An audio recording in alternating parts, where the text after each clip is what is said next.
Bonjour, mon nom est Anne Quentin, je suis directrice des communications et de la mise en marché pour le Centre des congrès de Québec. Bienvenue au tout premier balado du Centre des congrès. Avec moi pour casser la glace, Mélanie Pelletier, directrice générale du Salon international du livre de Québec. Bonjour Mélanie. Bonjour Anne. Pour commencer, peut-être tu pourrais te présenter, nous dire qui tu es et surtout nous dire ça fait combien de temps que tu es au Salon du livre? Ça fait 2 ans que je suis maintenant au Salon international du livre de Québec. J'ai débuté comme directrice générale adjointe pour l'édition de l'an passé et c'est ma toute première édition en tant que directrice générale de l'événement. Avant le Salon du livre, je viens du milieu culturel. J'ai tout de même travaillé 22 ans au Capitole de Québec. J'ai fait une petite aparté à la Banque nationale durant la pandémie.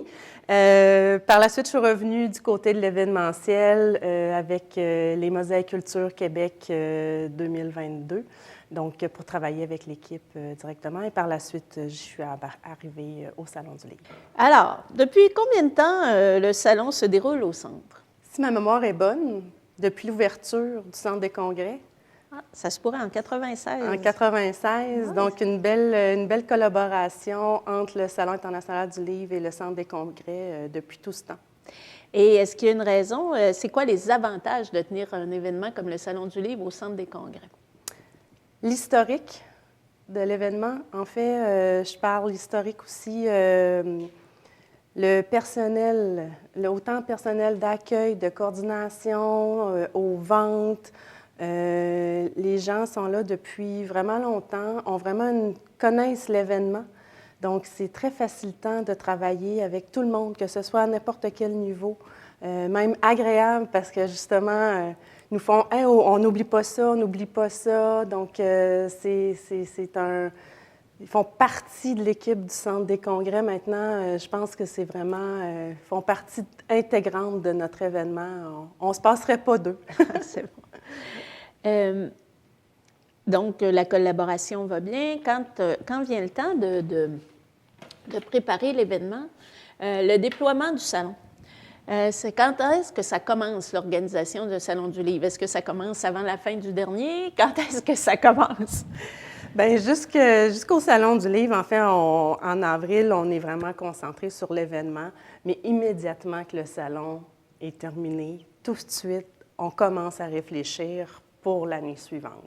Donc, bien entendu, la réflexion est à un niveau administratif en premier lieu, donc budgétairement parlant, qu'est-ce qu'on peut faire, jusqu'où qu'on peut aller, la recherche de commanditaires supplémentaires qui pourraient venir en aide au Salon international du livre de Québec.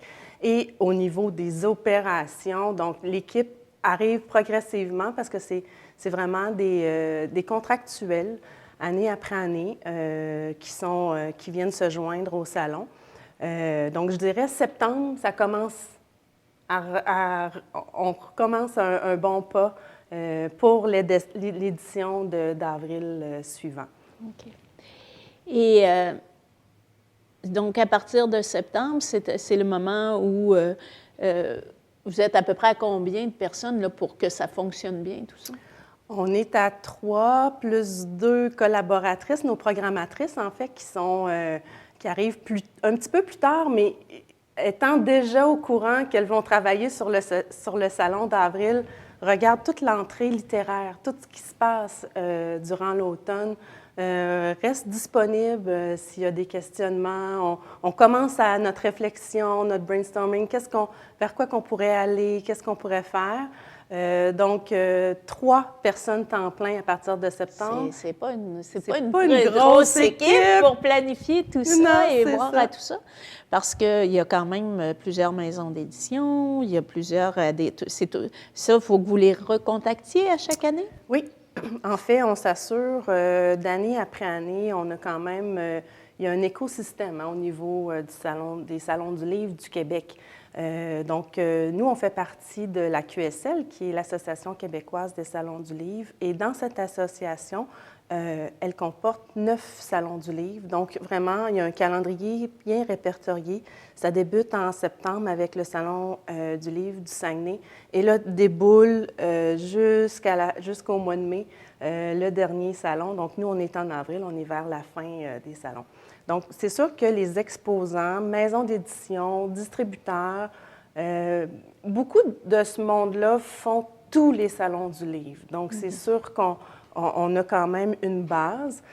Donc, on a toujours les maisons, de nouvelles maisons d'édition qui viennent année après, qui arrivent à chaque année, qu'on veut également positionner pour donner une diversité importante à nos visiteurs. Ça prend combien de temps à monter? Vous arrivez au centre combien de jours à l'avance? Est-ce que ça se monte en 24 heures? Ça se monte en 48 heures? Parce que ça dure 5 jours, on s'entend, mais vous arrivez quelques jours d'avance au centre. Oui, oui, tout à fait. En fait, le déploiement au niveau de la logistique de transport, ça débute déjà la semaine en amont, donc de l'événement. Continue, mais le gros de l'événement, c'est le lundi, mardi. Juste les 2 jours avant l'événement, là, c'est une fourmilière. Tout le monde embarque, montage des kiosques. Donc, les exposants s'installent, prennent leur temps pour le faire. Jusqu'au mercredi matin, là, souvent, dernière minute, les petits derniers préparatifs là, avant l'ouverture de 9 heures. Donc, c'est vraiment 2 jours intenses de montage. Puis là, il y a votre équipe à ce moment-là, vous êtes combien? On est une dizaine de personnes sur place.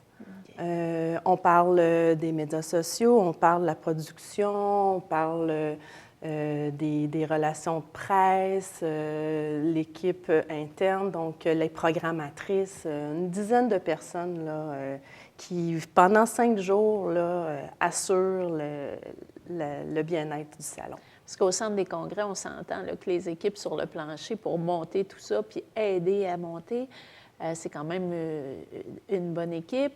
Vous avez une coordonnatrice adjointe qui vous supporte dans l'organisation de tout ça. Oui. Puis, comme vous le disiez tantôt, je pense que ça fait plusieurs années là, qu'elle est là puis qu'elle collabore avec le salon, donc elle connaît bien son événement. Cette année, donc, le montage devrait commencer dans la semaine c'est-à-dire l'événement commence à... Le 10, en fait, l'événement, c'est du 10 au 14 avril cette année. Alors, le 8-9 sont les grosses journées d'installation, de rencontres d'équipe également, parce que c'est toujours bon de se faire des petits points de chute comme la sécurité au centre des congrès. Hein? Qu'est-ce qu'on fait avec un enfant perdu? Qu'est-ce qu'on fait si l'alarme d'incendie est déclenchée? Donc, en collaboration avec l'équipe du centre, des petites formations comme ça. Même cette année, nous, le côté événement éco-responsable est mis de l'avant. Donc, également, en collaboration avec les équipes du Centre des congrès, formation pour nos bénévoles. On instaure cette année une brigade verte. Okay. Donc, M. Poirier viendra former directement nos bénévoles lors de l'événement, juste en amont de l'événement. Ça va faire quoi, une brigade verte? Va aider les gens à faire un bon tri au niveau des déchets. Okay. Donc, s'assurer que les gens comprennent bien chacun des récipients où on dépose notre gobelet de café. C'est ça. Ah, c'est bon, c'est nouveau, c'est une première. C'est tout nouveau, c'est une première. Grâce à Hydro-Québec, qui est un nouveau partenaire avec nous cette année.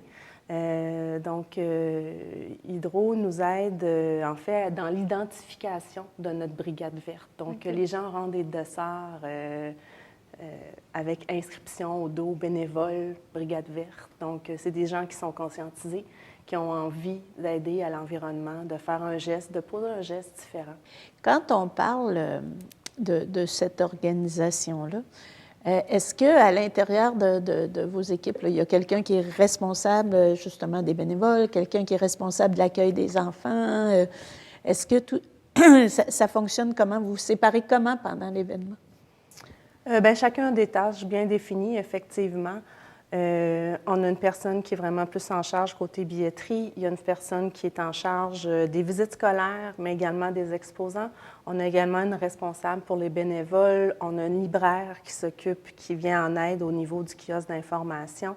Donc, chaque personne a des responsabilités. Bien entendu, je chapeaute le tout. Je travaille dans tous les départements en même temps. mais chacun a un rôle bien défini. Chaque année, il y a des milliers d'enfants qui viennent avec les écoles et qui traversent le Salon du livre, puis qui ressortent avec un petit livre dans les mains. On en attend toujours cette année. Oui.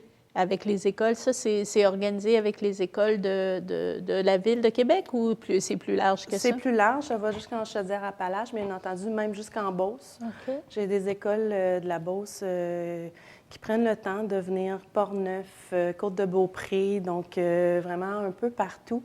On parle de combien d'enfants à peu près? Entre 16 000 et 17 000 quand même. étudiants en 3 matinées scolaires. Ah, c'est bon. Mais au moins, ça remplit la matinée. On est sûr d'avoir C'est parfait. Et cette année, on ajoute une nouvelle tarification donc, pour les aînés, donc 65 ans et plus.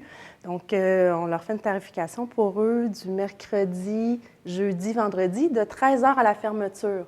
Donc, pour qu'ils puissent venir bouquiner plus tranquillement. Sans être trop bousculé. Sans être trop bousculé par les jeunes. Samedi, dimanche, c'est des grosses journées où on voit à l'intérieur du centre un peu partout les files des gens qui veulent participer. Est-ce que ça existe toujours? Je sais que pendant plusieurs années, il y avait des thèmes et des pays invités et des collaborations. Est-ce que c'est quelque chose qui va avoir encore cette année? Non, pas cette année. Cette année, on est vraiment avec les gens du milieu, donc québécois. Donc, il n'y a pas de pays à l'honneur cette année, non. Est-ce qu'il y a des thèmes particuliers? Parce que je sais que, bon, on parle du Salon du livre, mais il y a en même temps le Salon de la BD, il y a tout ça là, qui rentre en ligne de compte. Est-ce qu'il y a des trucs qui sont plus à l'honneur cette année que d'autres? Est-ce qu'il y a un président d'honneur? Est-ce que non? Nous, par le fait qu'on a le spectacle littéraire Auteur Studio.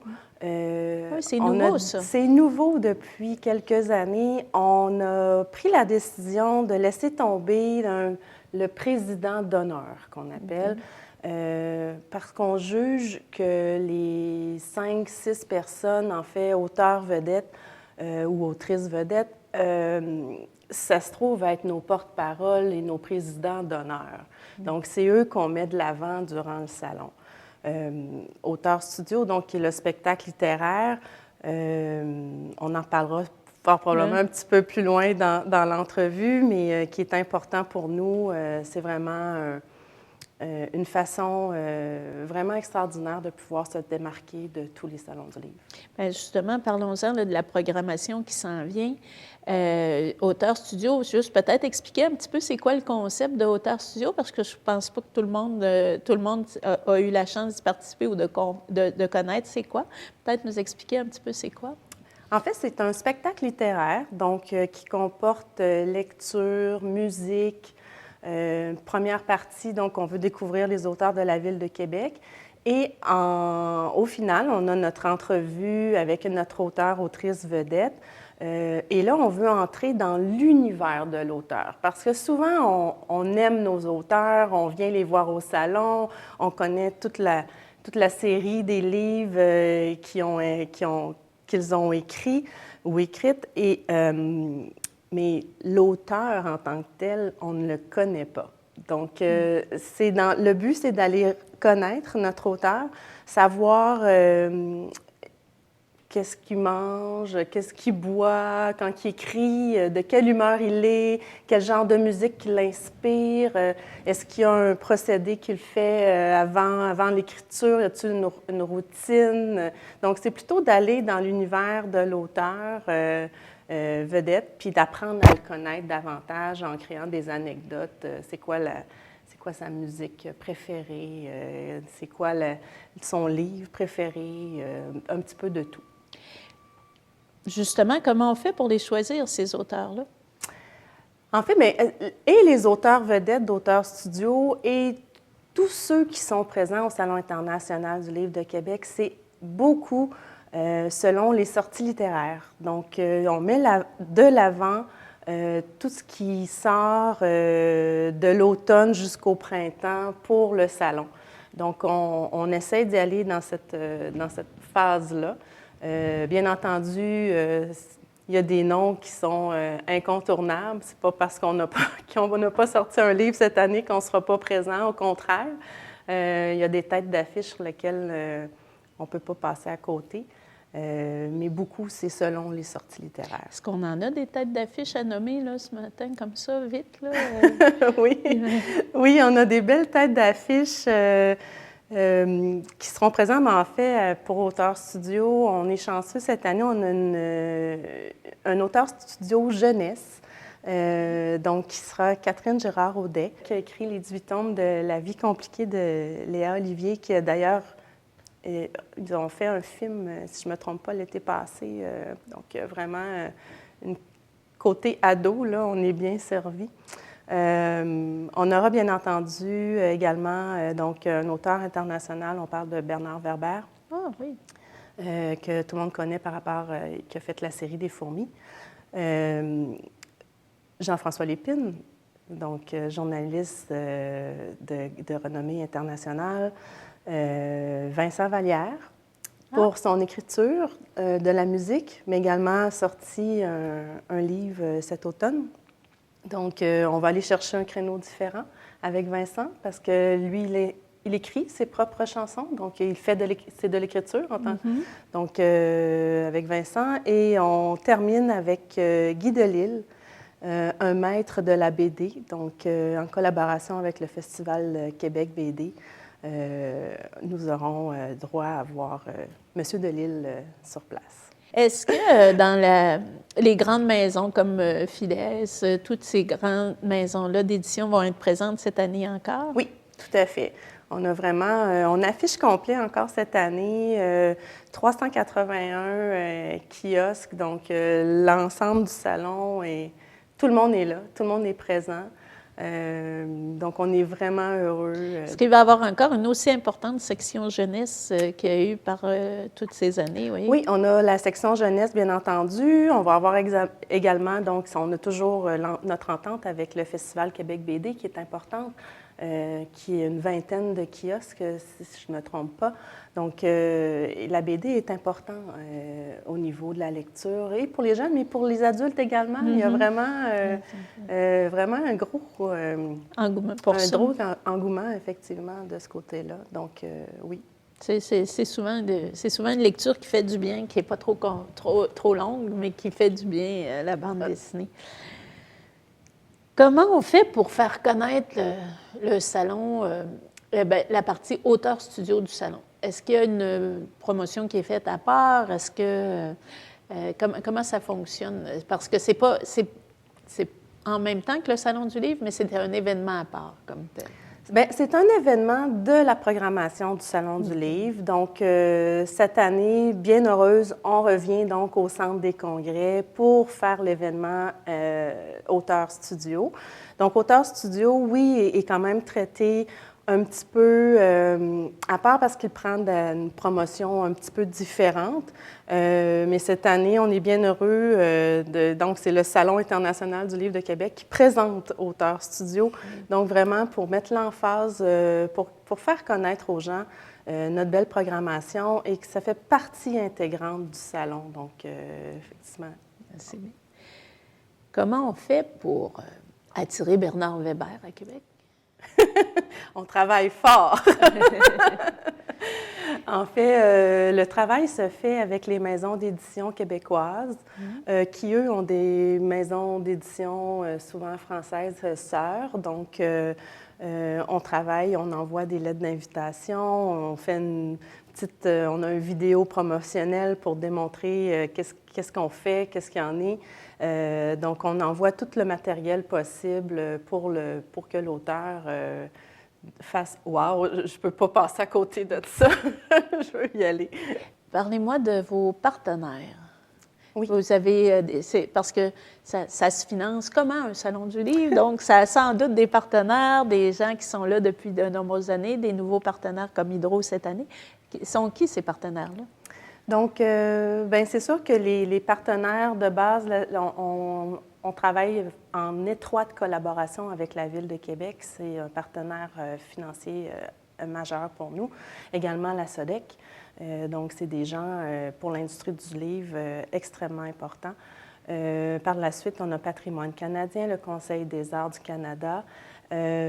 Plus commanditaire privé, on a la CDPQ, la Caisse de dépôt et de placement, et Hydro-Québec qui en font partie. Est-ce que vous pouvez toujours compter sur la collaboration de Radio-Canada et des autres? Radio-Canada nous donne un merveilleux coup de main cette année. On est vraiment contents.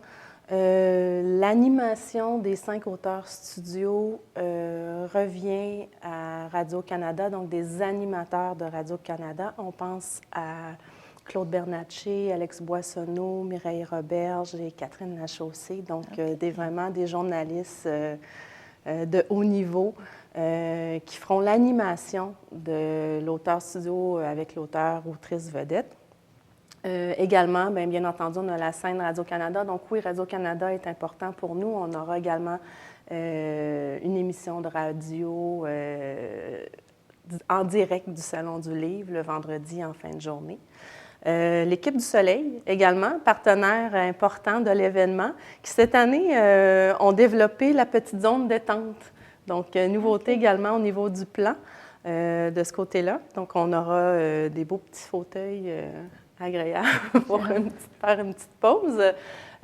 Donc, important pour nous de compter sur eux, effectivement, année après année, des partenaires très importants. Vous me parliez de cette brigade verte, mais vous avez beaucoup de bénévoles qui vous aident au Salon du Livre. Oui. C'est qui ces gens-là? C'est des gens qui s'inscrivent pour venir faire quoi exactement? De tout. On parle de l'accueil au niveau des exposants, kiosques d'information, également du secrétariat. Il aide au niveau des visites scolaires, s'assurer de la propreté des lieux parce que les groupes viennent dîner. Donc, au niveau des salles, que ce soit toujours propre pour le groupe suivant. Donc, il y a beaucoup de tâches au niveau des bénévoles. On compte 150 bénévoles avec nous et c'est vraiment important. C'est une branche qui est primordiale pour la survie du salon. Sans bénévoles, il n'y a pas de salon parce qu'on n'y arrive pas. On ne peut pas engager 150 personnes à venir collaborer au travers de tous les salons, la régie des scènes, un petit peu. Vraiment, c'est vraiment important pour nous que nos bénévoles soient présents. Le Centre des congrès, ça fait 15 ans qu'on a, même un petit peu plus, qu'on a fait notre approche éco-responsable. On a travaillé à établir certaines normes pour aider, on est LEED EB. Et tout dernièrement, on vient de recevoir une certification biosphère. On est le premier centre des congrès à avoir ça en Amérique du Nord, à l'avoir reçu en Amérique du Nord. Ma question est, est-ce que toute l'approche de développement durable que le centre met à la préparation des événements, qui apporte en support aux organisations, est-ce que ça, c'est quelque chose qui peut aider le Salon du Livre? Définitivement. Définitivement. Grâce au Centre des congrès, à tout l'impact, tout le travail que vous avez fait, et nous, de notre côté, au Salon du Livre, plein de petits gestes, la billetterie en ligne, la brigade verte, des trucs comme ça qui font que on va être le premier salon du livre à obtenir le certificat du Bureau des normes du Québec, donc BNQ, comme événement éco-responsable niveau 2. Oh, c'est bien. Oui, donc on est vraiment heureux. C'est une belle nouvelle.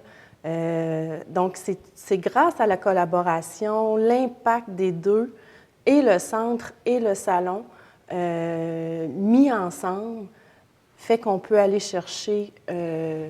L'accompagnement que le centre vous offre, est-ce que c'est quelque chose qui arrive bien au début, quand vous commencez dans votre réflexion, ou c'est quelque chose qui arrive un petit peu plus tard? Le centre fait toujours partie de nos réflexions et présent annuellement dans nos réflexions. Aussitôt qu'il y a quelque chose, on s'appelle, on valide. On travaille ensemble pour vraiment monter un événement qui soit de plus en plus vert, finalement. Hein, c'est pas parce qu'on est un livre qu'on ne peut pas être vert. Au contraire, on peut apporter des gestes très concrets au niveau de l'ensemble de l'exposition. Le centre des congrès, ça, c'est quelque chose dont on est quand même relativement fiers. C'est que toutes nos fontaines d'eau sont directement branchées sur l'aqueduc de la ville. Maintenant, on a des nouvelles fontaines sans contact qui remplissent les grandes bouteilles d'eau. Est-ce que vous suggérez à vos exposants d'arriver avec leurs propres bouteilles et d'arriver avec leurs trucs qui sont... Est-ce que quand vous les invitez, quand vous préparez avec eux, est-ce que vous leur indiquez ce qu'ils auront à faire pour rendre l'événement plus responsable? Oui, bien, ça fait partie du guide de l'exposant. Donc, il n'y a plus aucune bouteille d'eau qui sort du salon. Nous, on dit à nos exposants, il n'y a aucune tournée d'eau qu'on appelle. Donc, ça ne se fait plus. On invite les gens à apporter leur propre gourde d'eau personnelle.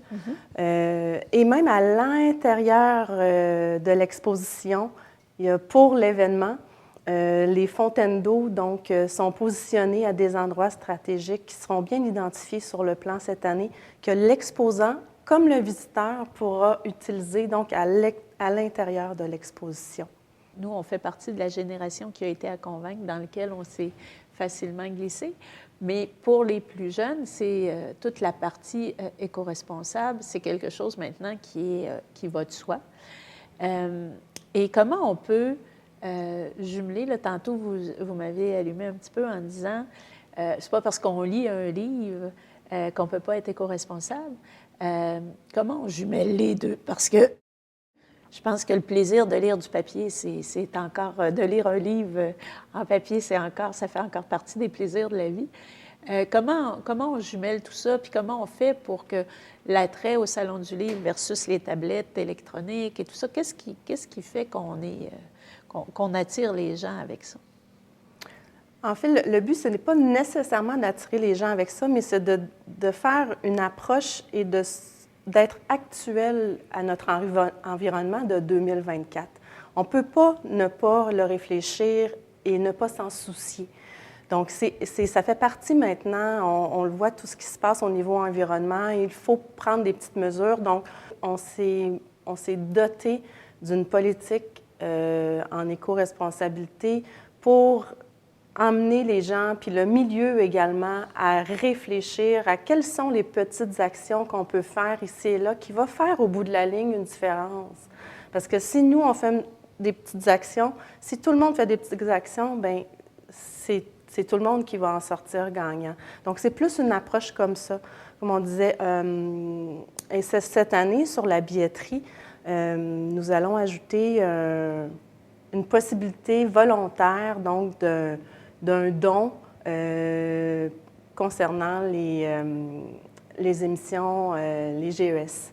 Alors, si les gens vont pouvoir compenser leur arrivée, leur venue et tout. C'est ça, effectivement. S'ils le désirent. C'est volontaire, ce n'est pas obligatoire. Donc, ça fait partie des petites actions et nous, ce montant-là sera remis. On va choisir un organisme tout près d'ici qui travaille en ce sens pour vraiment aider au niveau de la carboneutralité, donc d'aller dans ce côté-là.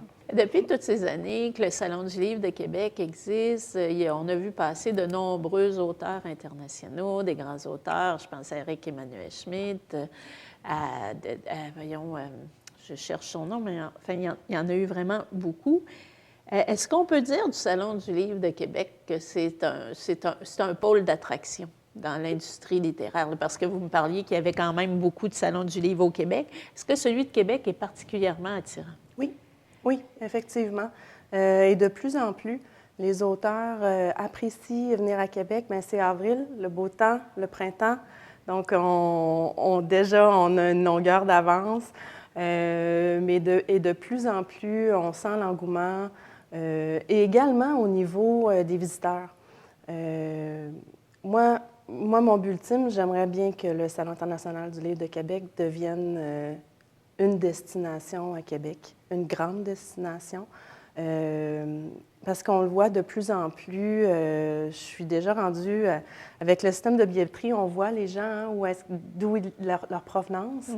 Je peux déjà vous dire qu'il y a 19 de notre clientèle qui vient de l'extérieur de Québec, donc à plus de 40 km. Et moi, je souhaite que, oui, les gens de Québec s'approprient le salon, mais également les gens un petit peu partout viennent à Québec et en fassent une destination. Souvent, on va venir, je vais en profiter, je vais aller voir ma soeur, mon frère, de la famille. On vient faire un petit tour à Québec. Ben c'est le salon en même temps, on y va. Donc, on profite de l'occasion du salon pour venir faire un séjour à Québec. Puis je présume que l'attraction des auteurs aussi fait que, comme je pense à Auteur Studio, l'envie de voir tel auteur ou l'envie de parler avec, d'entendre parler Vincent Vallière, d'entendre parler Bernard Weber de leur intimité, dans le fond, parce que la manière dont ils écrivent, c'est un peu ça, là, c'est un peu comment ils se sentent intérieurement, comme ils se montrent. Ça doit être aussi très attractif pour le Salon du Livre, là, puis pour les gens qui viennent. C'est combien de personnes environ qui participent au Salon du Livre chaque année? 74 000 personnes. Ah, quand même! C'est beaucoup de monde qui viennent en 4 jours, 4 jours, 5 jours? 5 jours. 5 jours, 5 jours, c'est quand même bon. C'est énorme. C'est un des très gros salons au Québec, effectivement. Ah, c'est bien. Ah, oui. C'est une bonne chose pour Québec. Je sais qu'un des avantages du Centre des congrès, c'est sa situation géographique, avec tous ces autobus qui passent devant. Je sais que vous avez une entente avec le RTC aussi, qui est dans vos partenaires, mais je pense que le RTC qui est un nouveau partenaire avec le Salon international du livre. On est vraiment heureux de pouvoir compter sur l'équipe du RTC. Donc, bien entendu, tous nos bénévoles, on suggère fortement l'utilisation du transport en commun, beaucoup plus facilitant. Le RTC, donc, également mettra de l'avant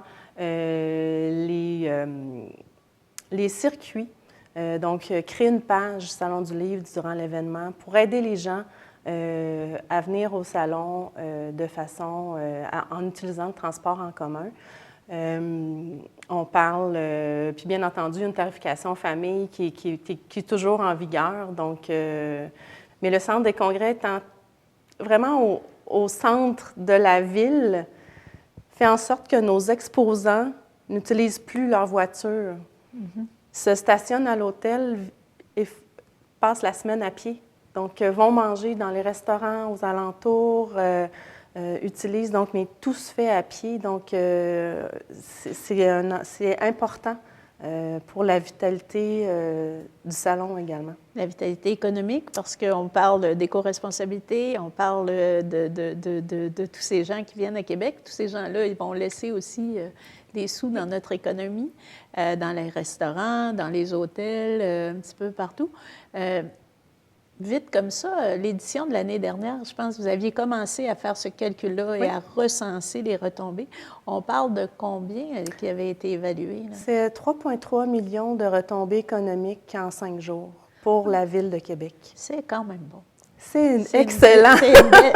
C'est des belles retombées. On espère en avoir plus, mais oui, on travaille sur ça. Ah, c'est bien. Si j'avais à demander à Mélanie... c'est qui son auteur préféré? J'en ai plusieurs. Alors, sont qui ces auteurs-là? En fait, je vous dirais que j'ai un TOC. Okay. Un TOC de livres de cuisine. Ah, OK. J'ai encore acheté le week-end. C'est un TOC qu'on partage. Oui, j'ai encore acheté le week-end passé un livre de recettes méditerranéennes. Mais je suis incapable de passer à côté des livres de cuisine et de ne pas acheter un livre de cuisine. Il faut que je m'éloigne. J'ai un toc de ce côté-là. Et donc, il va y avoir une belle section livres de cuisine au Salon du Livre cette année. Vraiment ça. Mais dans mes auteurs que j'aimerais voir, que j'aurais le souhait vraiment de pouvoir aborder, Danielle Steel est un de mes grands coups de cœur parce que ça part de l'adolescence. Oui. Alors que à l'adolescence, on cherche un peu vers quoi on veut, quel style de lecture. Donc, Daniel Steele était mon côté fleur bleue. Et j'avais Mary Higgins Clark de l'autre côté, qui était comme suspense. Donc, on se promenait entre les deux. Mais Daniel Steele, sachant qu'elle demeure à Paris, qu'elle parle en français, c'est un de mes rêves de pouvoir la recevoir. C'est bien.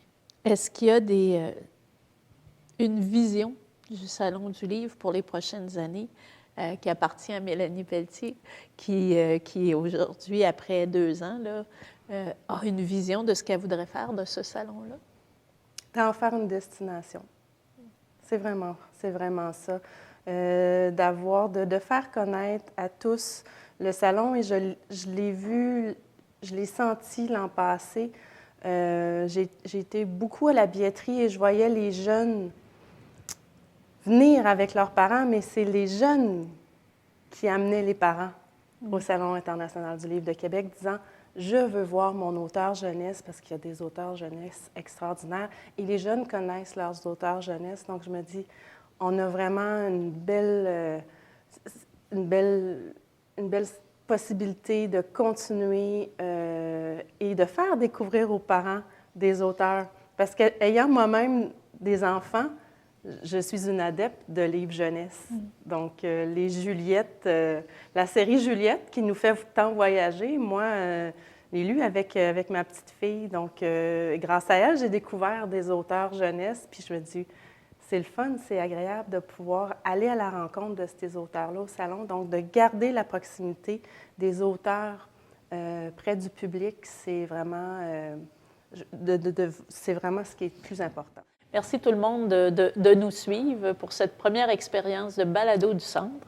Alors, merci beaucoup. Bon salon, beaucoup de succès pour l'année 2024. Merci à vous. Bonne journée.